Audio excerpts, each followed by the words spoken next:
Hello guys, this is doctor Abhishek Jha और आज मैं आपके सामने नीट का बहुत इंपॉर्टेंट चैप्टर लेके आऊँगा जिसका नाम है रिप्रोडक्शन इन ऑर्गेनिजम्स। ओके, सो जो हमारा ये चैप्टर है रिप्रोडक्शन इन ऑर्गेनिजम्स, ये हमारा 12th क्लास का पहला चैप्टर है। इसके बारे में आज हम डिस्कस करेंगे कि रिप्रोडक्शन इन ऑर्गेनिजम्स होते कैसे हैं। Okay, so when we'll start with the reproduction in organisms, we see that first what is reproduction. reproduction होता क्या है? सो रिप्रोडक्शन जो है वो एक फंडामेंटल फीचर है लिविंग ऑर्गेनिज्म का, जो कि इन्वॉल्व करता है transmission of genetic material from one generation to the next. Okay, मतलब यहाँ पर जब हमारे पास एक ऑर्गेनिज्म में रिप्रोडक्शन हो रहा है तो उस समय there is transmission of genetic material from one generation to next generation, which ensures that the survival of a species over long period of time. Okay, अब how or what is is genetic material. So DNA is the genetic material which is transported, okay, or which is transferred from one generation to another. अगर हम start करते हैं तो सबसे पहले life span से। सो अगर रिप्रोडक्शन कोई चीज़ हो रहा है, कोई चीज़ रिप्रोड्यूस हो रहा है, ऑब्वियसली किसी चीज़ की लाइफ है, तो उसके लिए हमारे पास लाइफ स्पैन भी होगी। इसकी मतलब कि वो कितने से कितने टाइम तक जिंदा रहेगा। Okay, so the period from the birth to natural death of an organism is called its life span. The life span of an organism may be few minutes to several thousand years. तो जैसे कि हम यहाँ पे देख रहे हैं, they are different organisms and सब के अलग अलग लाइफ स्पेन है। जैसे कि मे फ्लाई है यहाँ पे, उसका 1 डे है। Butterfly 1 to 2 weeks, crow 15 years, banana tree 25 years, crocodile 60 years, horse 50 years, banyan tree 200 to 300 years, sequoia tree 3000 to 4000 years। Okay, so this is how हर एक ऑर्गेनिज्म का अपना एक लाइफ स्पेन होता है और उस लाइफ स्पेन में वो बहुत सारे काम करता है, जिसमें कि एक रिप्रोडक्शन जो है वो एक मेन इंपॉर्टेंट फीचर है लिविंग ऑर्गेनिज्म का। So life span some other organisms, अगर हम उसको टेबल के फॉर्म में देखें तो fruit fly 1 day, butterfly 1 to 2 weeks, wheat plant 6 months, crow 15 years, dog 25 years, banana tree 25 years, crocodile 60 years, human 100 years, parrot 140 years, tortoise 100 to 150 years, banyan tree 200 years. Okay, so अब हम आते हैं phases of life. अब हमें ये तो पता चल गया कि every organism has a life span. Okay, but इस लाइफ स्पेन में टोटल कौन कौन से फेजेस हैं? So the first life span is juvenile phase. Okay, so the first life span is juvenile phase. So what does the second stage, that is reproductive phase or maturity phase. Third is aging in senescence and fourth is death. So these are the 4 phases of life, और जो life span है हमारा ये 4 phases में divide होता है। सो types of reproduction जो होते हैं वो 2 टाइप के होते हैं। कौन कौन सी? Sexual and asexual reproduction. ठीक है, सो एसेक्सुअल रिप्रोडक्शन कौन कौन से टाइप के होते हैं? दैट इज फ्यूजन, फ्रेगमेंटेशन किस में होता है? स्पायरोगायरा में। फ्यूजन 2 टाइप के होते हैं, बाइनरी एंड मल्टीपल। बाइनरी होगा अमीबा में, मल्टीपल होगा प्लाज्मोडियम में। Regeneration example planaria, budding, vegetative propagation. उसके बाद बडिंग किस में होती है? जो कि एक्सटर्नल होता है और वो हाइड्रा में होता है।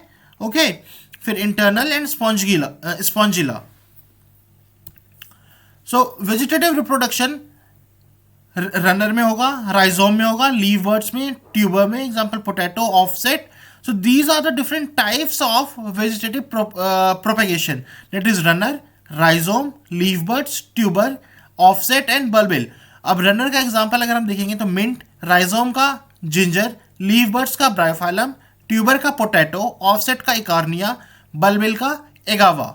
Okay, so now coming on to the asexual reproductive structures. So what are the different asexual reproductive structure? First is zoospores.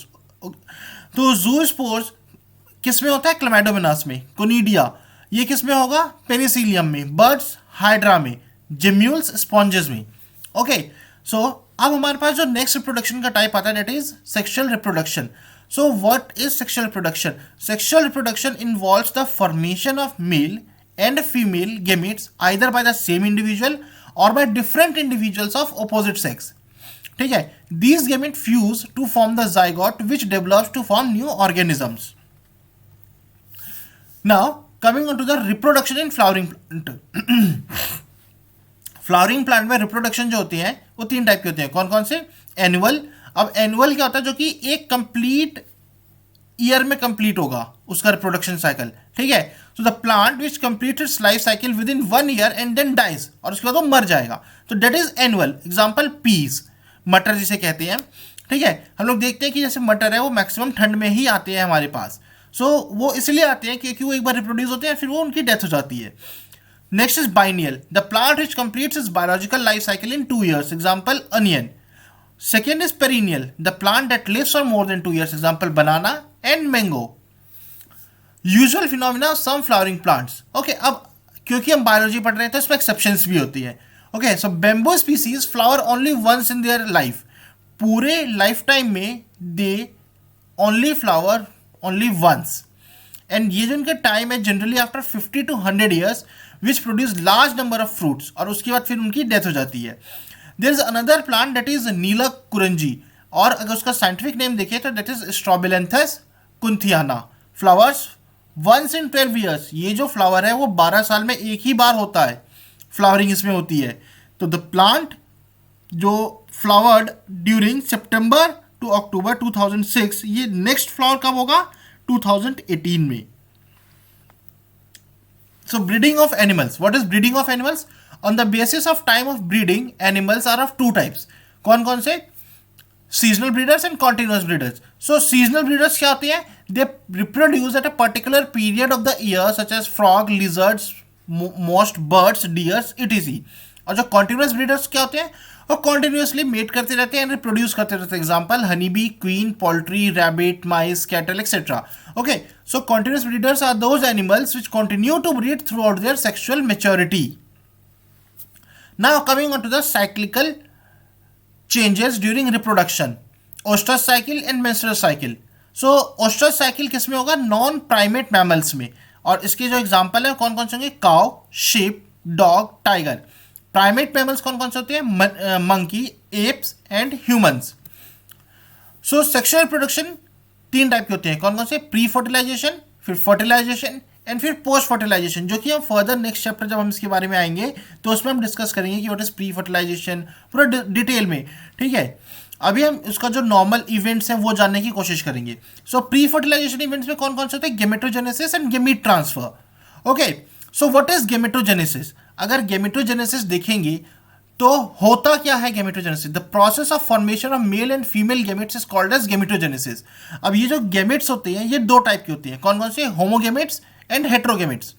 Okay, the 2 gametes appear similar in appearance, इसको हम क्या कहेंगे? Homogametes, and can not categorize into male and female gametes, example Cladophora में। फिर आता है हमारे पास एक हेट्रोगेमेट्स, उसमें क्या होता है? They are morphologically distinct gametes. Okay, male gametes जो होता है वो एंथ्रोजॉइड होता है, एंथ्रोजॉइड कहलाते हैं, और स्पर्म कहलाते हैं। जो कि फीमेल गैमेट होता है एग होता है, ओवम होता है, एग्जांपल फ्यूकस और ह्यूमन बीइंग, ठीक है। सेक्सुअलिटी इन ऑर्गेनिजम्स, सो जो सेक्सुअलिटी इन ऑर्गेनिजम्स है वो कौन कौन सी है? Homothallic and monoecious. ये जो टर्म्स है it is used to describe bisexual condition of plant. Heterothelic and dioecious, term used to describe unisexual condition of plant. Okay, so उसके बाद जो हमारे पास आता है वो staminate है। So what is staminate? Unisexual male flower bearing stamens. फिर आता है pistillate. Pistillate is unisexual female flower bearing stamens. फिर monoecious, both male and female flowers may be present on the same individual. Example cucurbits and coconuts. Next हमारे पास जो है वो है dioecious. That is both male and female flowers may be present on separate individuals. Example papaya and date palm. Okay, so now diversity of sexuality in organisms.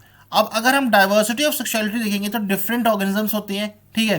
कोई obviously bisexual है, कोई unisexual है, ठीक है। तो अगर organism अलग है तो उसका structure भी अलग अलग होगा, ठीक है। So this is the diagram which shows the diversity of sexuality in different organisms.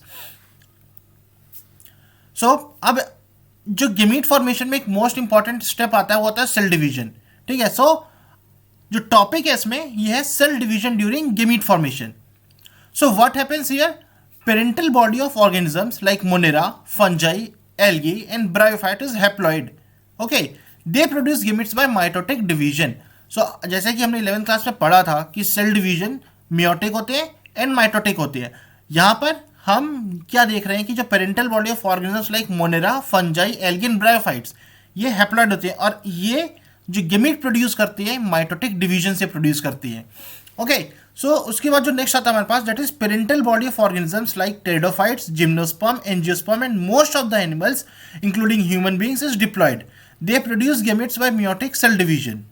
In diploid organism, specialized cells called myocytes, gamete और mother cells undergo meiosis. फिर आता है gamete transfer. What is gamete transfer? In majority organisms, male gamete is motile, whereas female is stationary. Motile मतलब that it can travel. Okay, where female is stationary मतलब वो एक जगह पे ही रहती है. Exceptions जो हमारे पास, क्योंकि obviously since we are reading biology and biology is full of exceptions, so यहाँ पे जो हमारे पास एक्सेप्शन रहता है वो एक few fungi and algae, both are the types of gametes and they are motile. Okay, a medium is required through which the male gametes move. Okay, in algae, bryophytes and pteridophytes, water is the medium for gamete transfer. To compensate loss of male gametes during transport, the number of male gametes produced is several thousand times the number of female gametes produced. अब हम pollination के ऊपर आते हैं। So what is pollination? Transfer of pollen grains from one anther to another to from one anther to stigma is called pollination, not anther. That is transfer of pollen grains from one anther to stigma. Okay, जो anther होता है इसमें वो एक जो pollen grain होता है वो एक एंथर से स्टिग्मा में ट्रांसफर हो जाता है। ठीक है, सो ये दो टाइप की होती हैं। कौन कौन से? Self pollination and cross pollination.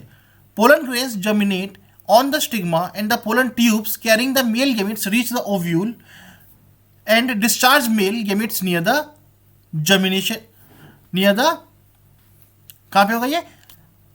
Stigma. Okay, so this is example of the diagram और एक फिगर जिसमें कि बता रहा है कि germination of a pollen grain on stigma of a flower. फिर आता है पॉलिनेशन कैसे होता है। Okay, so like the first step is pollination, then there is pollen tube formation, then there is fusion of male and female gamete and after that there is fertilisation जिसे हम कहते हैं सिनगेमी। फिर fertilisation. So what is fertilisation? Fertilization results the formation of diploid zygote. Okay, parthenogenesis. Some female gametes undergo development of new organism without fertilization. This phenomena is called parthenogenesis. Example: rotifers, honeybees and turkey birds. फिर types of fertilization. Fertilization दो type की होती है। कौन कौन से? External fertilization and internal fertilization. Syngamy outside the body of organism. Example: algae, fishes and amphibians. Okay, and there is internal fertilization जिसमें कि सिनगेमी हो रहा है inside the body of organism. Example: fungi, reptile, birds, mammals. Okay, so now अब जैसे कि मैंने बोला था कि हम उसके डिटेल के बारे में पढ़ेंगे। Coming on to the post fertilisation events. Events in sexual reproduction after the formation of zygote are called post fertilisation events. Formation of diploid zygote in organism belonging to the fungi, algae, zygote develops a thick wall that is resistant to desiccation and damage. It undergoes a period of rest before germination. Next is embryogenesis. The process of development of embryo from the zygote is called embryogenesis. Zygote, then cell division mitosis, then cell differentiation, then there is specialized tissue, then organs and then organisms. फिर animals में हम ये देखते हैं ये जो post fertilisation है, कौन ये ओविपेरस होते हैं, विविपेरस होते हैं। ठीक है ना, दो टाइप के ये टाइप के हमारे पास एनिमल्स हैं। जो ओविपेरस होते हैं they are reptiles and birds and they lay fertilised और अनफर्टिलाइज्ड एग्स। जो विविपेरस होते हैं ये मैमल्स होते हैं, they give birth to young ones. So this is the diagram of a hen, this is the diagram of a hen which says which states that कि ये जो हमारे पास ऑर्गेनिज्म है that is oviparous because it is laying fertilised egg, और ये viviparous है। ठीक है, this is dolphin. Now development of zygote. Fertilised eggs are covered by hard calcareous shell which laid in a safe place in the environment and young ones hatch out after a period of incubation. Okay, so this is oviparous. Now viviparous, proper embryonic care and protection cause greater survival chances of young ones in viviparous organism. इसमें proper एक care दी जाती है, protection दी जाती है अपने young ones को, किसमें, विविपेरस में। फिर आता है zygote in flowering plant. So zygote is formed inside the ovule of flowering plants. After fertilisation the sepals, petals and stamens of the flower wither and fall off. Okay, so zygote, embryo, ovules, seed, ovary, fruit, thick wall of the fruit, and pericarp. Okay, so this is how the fertilization in zygote and flowering plant takes place. So thank you guys. ये chapter हमारा आज खत्म हो जाता है। इसके बाद हम